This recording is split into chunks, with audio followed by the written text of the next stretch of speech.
داشتن یه رژیم غذایی اصولی خیلی میتونه به بهبود کیفیت مطالعه در ایام امتحانات به شما کمک بکنه. استارت روز با یک صبحانه مقوی سرشار از نون کامل، شیر، گردو، پنیر میتونه انرژی کافی رو برای شما در طول روز فراهم بکنه. ضمن اینکه مصرف میان‌وعده‌های مغذی مثل مغزها، میوه‌های تازه و حتی کمی شکلات تلخ میتونه جلوی افت قند خون رو در طول روز بگیره و به افزایش تمرکز کمک بکنه.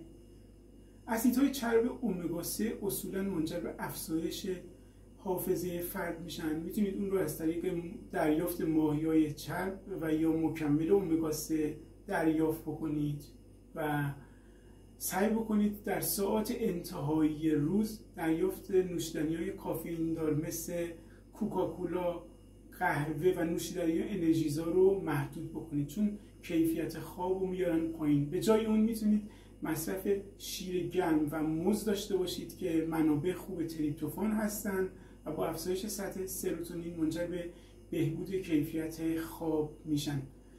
سعی بکنید روزی حداقل 6 تا 8 لیوان آب بخورید، چون کم آبی میتونه منجر به افت تمرکز شما بشه.